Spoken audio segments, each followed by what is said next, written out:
Hey everyone, today I'm going to show you how to use the keyframes for animation in DaVinci Resolve. Let's get started. First, open the project and then import your video in the timeline. Then select a clip that you want to animate and in the top right corner of the edit page, click Inspector to open it. Then enable the keyframes. In the inspector, look for the properties like zoom, position, rotation angle, and opacity. Then here click the diamond icon next to the property you want to animate. This adds a first keyframe at the playhead position. Then move the playhead forward in the timeline.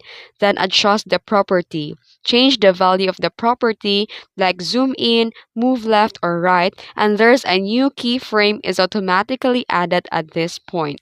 Move the playhead back and press play to watch the animation in action. And that's it. If you found this video helpful, don't forget to like and subscribe for more tutorials. Thanks for watching.